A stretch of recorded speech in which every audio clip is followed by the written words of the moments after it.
Seharusnya kau ikuti nasihat mereka. Keras kepala, apa akibatnya? Nih lihat, sampai jelek begini masih pontang-panting. Kau sih terlalu menuruti gelora jiwa mudamu yang menggebu-gebu dan kurang pertimbangan. Penuh gairah memang, tapi tak logis. Coba kalau kau dulu pikiranmu tak ngawang-ngawang, tidak akan sesulit sekarang keadaanmu. Apa? Salahku sendiri. Enak saja kau ngomong. Kau kan semua ini sok romantis, sok beda dari yang lain, terlalu percaya pada fiksi, puisi. Halah, gayamu seperti seniman kali berdunia. Estetika. Nih lihat, kau pikir semua ini bisa mewujudkan apa yang kamu impikan?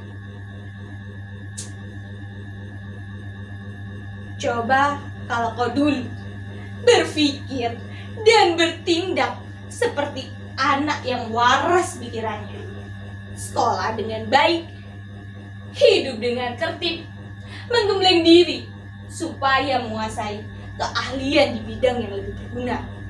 Kau tambah edan-edanan dengan fiksi, puisi, seni. Halah, ini hasilnya. Begadang setiap malam demi menumpahkan segala ide, imajinasi, getaran-getaran lembut yang ada di jiwa palung terdalam yang tak bisa dinyahkan lagi, membentuk watak, karakter, mengilhami, menginspirasi. Halah,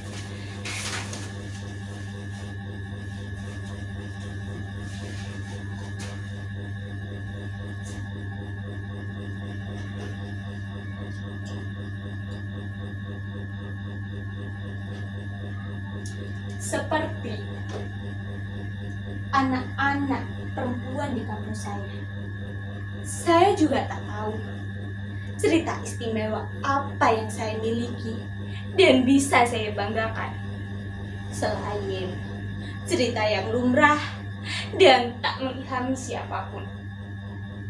Tapi semenjak guru bahasa Indonesia kami membacakan puisi yang sangat indah, saya merasa seperti ada yang dituangkan di dalam kepala dan dada saya, membuat semuanya terasa berbeda. Saya seperti dibimbing oleh kekuatan dari dalam diri jiwa saya yang tak bisa saya jelaskan.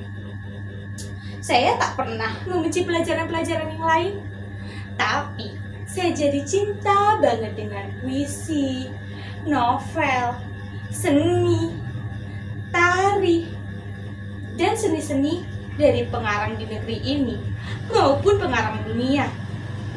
Tapi semenjak itu teman-teman saya bilang ya saya sok tua lah, tua sebelum waktunya lah, sok berat lah, sok jadi seniman lah.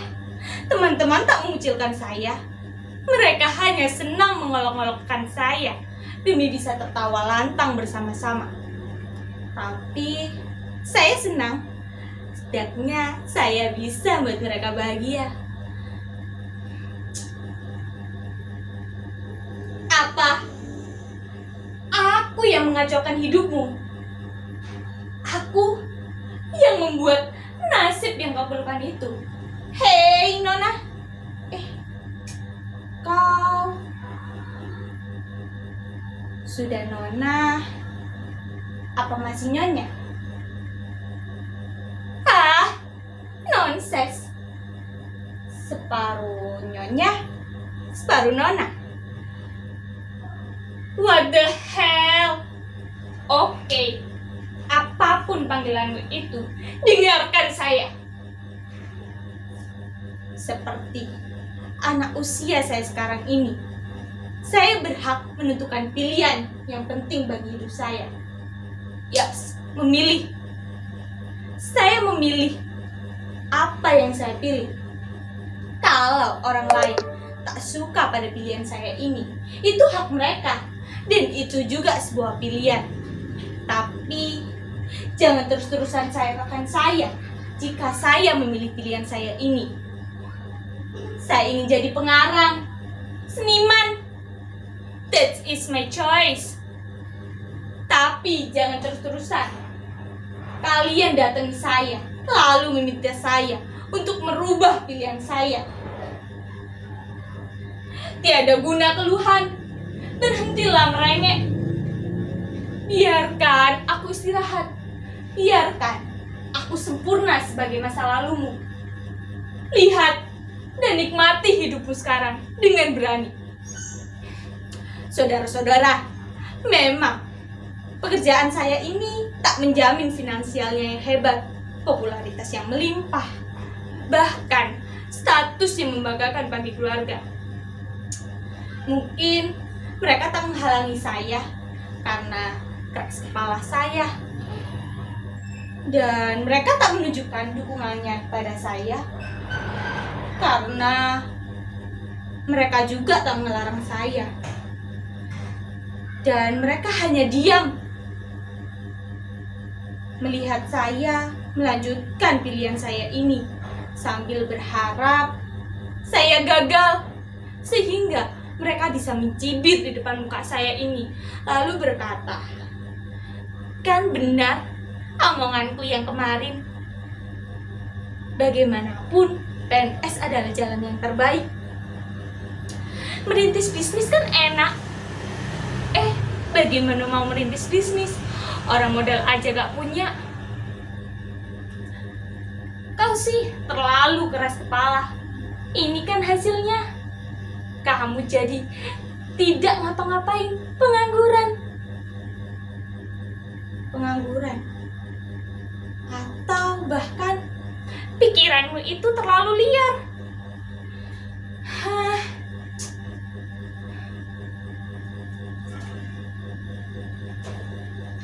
Liar. Pikiranku tak liar. Aku hanya ingin hidup bebas. Bebas menentukan pilihan dari dalam hidup saya. Apakah seorang anak SMA yang ingin hidup bebas selalu dicurigai? Dan apakah hanya orang yang PNS, Polri, polisi, pegawai bank, ataupun merintis bisnis yang dibilang tadi, itu hanya mereka lah yang sukses? Sedangkan di luar dari pekerjaan tadi, dianggap merasa gagal. Tidak. Seorang seniman juga bisa sukses. Dan apakah seorang anak SMA tidak boleh memiliki pemikiran yang dilampaui usianya? Apakah seorang anak SMA hanya menghadapi status tiap hari, posting-posting IG tiap hari, atau mengumpulkan teman-teman di medsos? Saya tak membenci itu. Saya tidak ingin isi kepala saya dipenuhi dengan hal-hal yang tak berguna. Saya menemukan bakat saya. Saya bangga dengan bakat saya. Karena terdapat gelora jiwa yang mengubah hidup saya. Saya ingin jadi seniman. Apakah itu salah? Mungkin kebanyakan dari orang menganggap bahwa kata-kata saya ini hanya settingan. Tidak, kata-kata saya ini asli dari dalam diri jiwa saya, lontaran dari seorang remaja.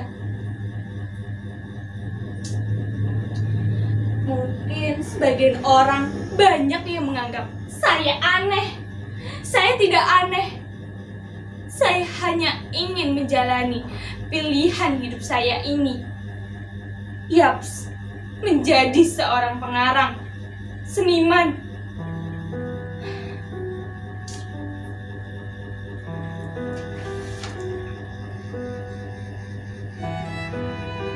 Di antara pokok-pokok Pladaritis, jalan terpecah dua. Sebagai pengembara, aku tak bisa mengambil keduanya. Maaf jika aku terpaku lama memandanginya. Kupandang begitu rupa salah satunya, sampai pada semak-semak di ujung sana. Kupandangi juga jalan yang satu lagi. Sepertinya lebih menarik hati. Rerumputannya rapi, seperti gampang dilalui bagi yang pernah melewatinya.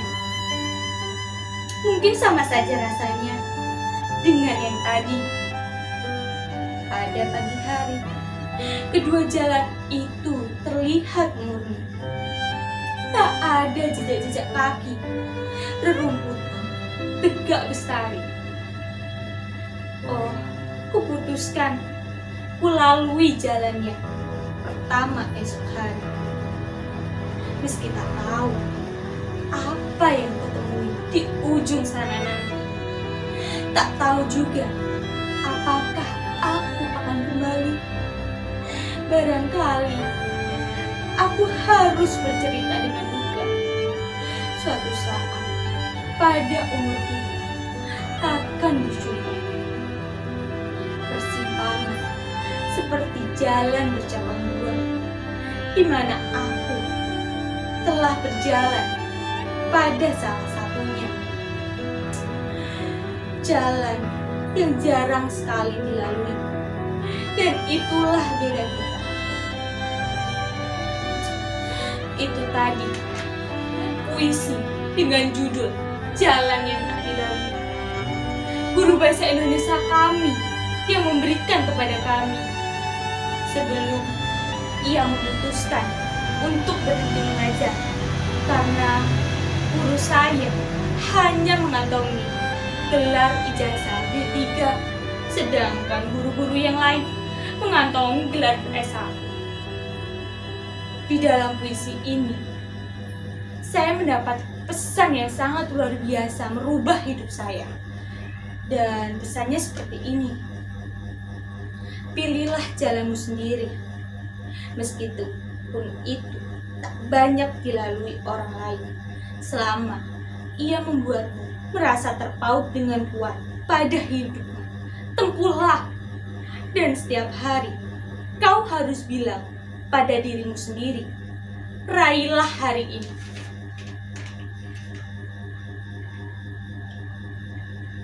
Dari puisi tersebut, saya berhasil menjalani hari-hari saya dengan berani. Dan saya yakin suatu saat nanti saya akan berhasil, dan saya akan membuktikan kepada mereka bahwa pendapat sayalah yang paling benar. Dan inilah pilihan hidup saya. Saya ingin jadi pengarang. Saya jadi seniman.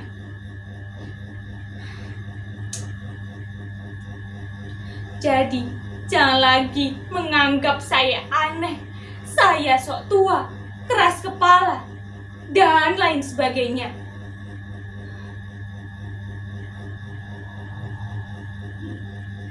Sampai berpuluh-puluh tahun kemudian,